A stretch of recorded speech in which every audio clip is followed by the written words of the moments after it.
Let's be real, this is going to be one of my more controversial videos. These wide receivers are all talented, some even elite, but in Dynasty, it's not just about talent. It's about timing, value, and knowing when to walk away. These are 5 guys I'm selling high on, not because I hate them, but because I think their Dynasty stock has peaked or is about to take a huge hit. So without further ado, let's dive right in.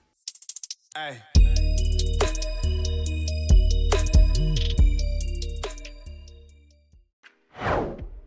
At number 5, we've got Chris Olave. I thought Olave was solid coming out of Ohio State, but from a fantasy standpoint, his NFL career has been underwhelming compared to the hype and the price tag. Sure, he's posted back-to-back 1,000-yard seasons before 2024, but he only peaked at wide receiver 19 in fantasy points per game, and that was back in 2023. He struggled with availability mainly due to multiple concussions, and while I don't hold that against him personally, it's still a concern in Dynasty.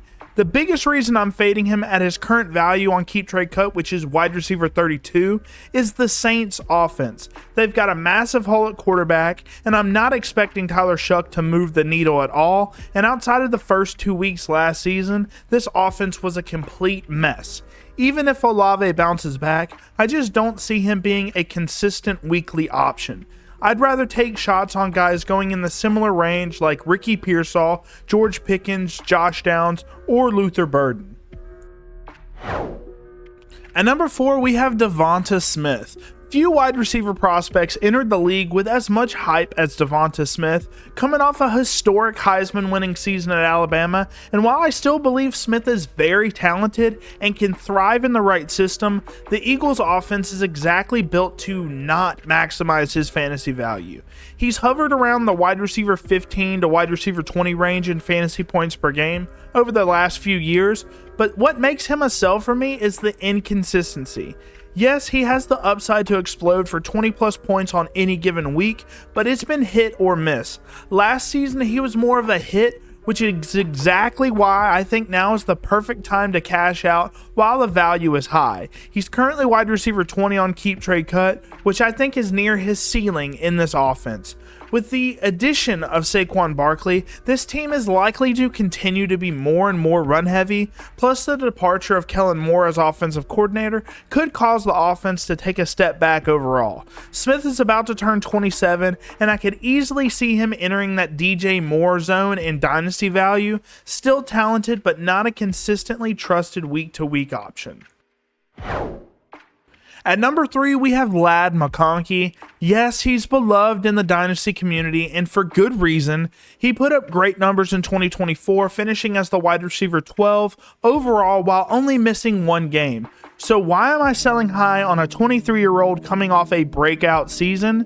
It comes down to one thing: the offense. Early in the year, the Chargers offense revolved around J.K. Dobbins, and during that stretch, McConkey's targets were severely limited, even though he was basically their only reliable wide receiver option. Once Dobbins went down and the run game faltered with Gus Edwards, the offense was forced to throw more, and that's when McConkey exploded. But now, Najee Harris is in town, a back who has never missed a game in his NFL career, and the Chargers spent a first-round pick on Omarion Hampton, who's shown great durability and upside. With Greg Roman running the show, we know this team wants to run the ball heavily, and that will cap McConkey's weekly ceiling. And let's not forget, the Chargers also added Trey Harris in the second round, a wide receiver with a knack for contested catches and red zone dominance. That likely means fewer touchdown opportunities for McConkey. Add in the fact that McConkey was notably injury prone in college and showed durability concerns during his rookie year, constantly popping up on injury reports and missing practices, and I think there's legitimate long-term risk here. I'm not rooting against him by any means, but if you're holding Ladd, this could be the perfect time to sell high while his value is red hot.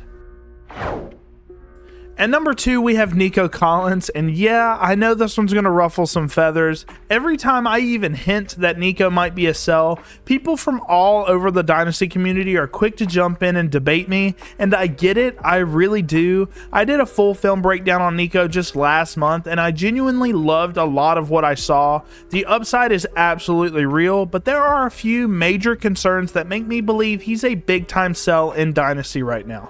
First and most obvious is durability.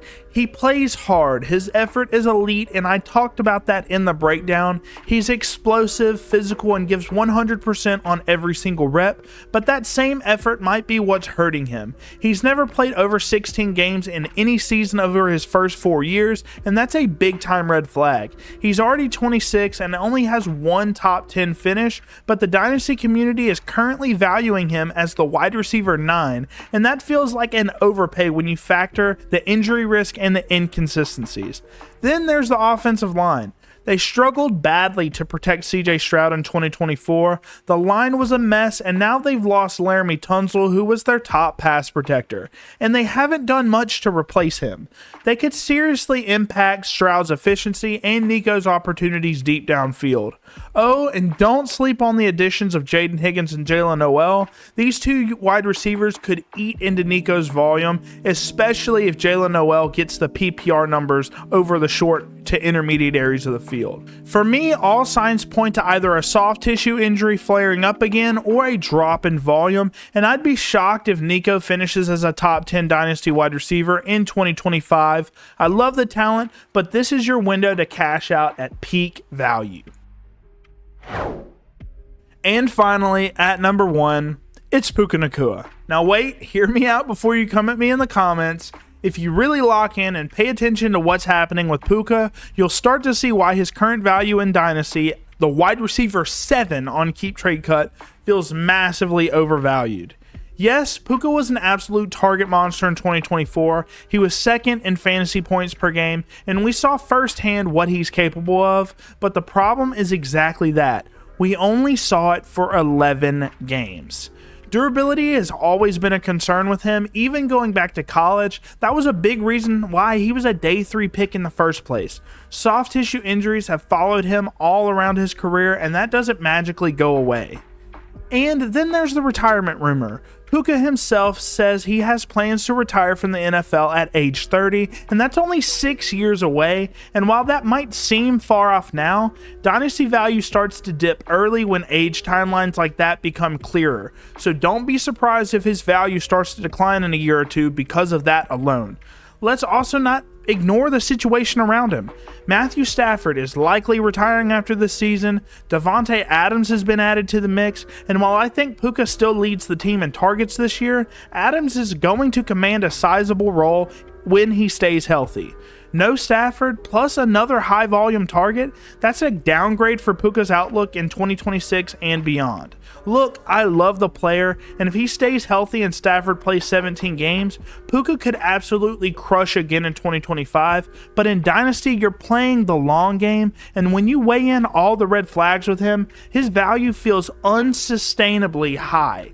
If I can pivot off him and grab guys like Drake London, JSN, or MHJ who are all younger and healthier, that's a move I'm taking every single time. Again, I know this list might ruffle some feathers, and that's okay. Every Dynasty manager has their own process, but if you can cash out on some of these guys while their name value is still high, it could really pay off in the long run. Let me know in the comments who you're selling high on before the season kicks off, and if you want to talk Dynasty 24/7, come join the Bobby's Big Board Discord. The link's in the description as always. Don't forget to like, subscribe, and check out the Buy Low Wide Receivers video if you haven't already. Thank you guys for watching as always, and I'll catch you guys in the next one. Hey.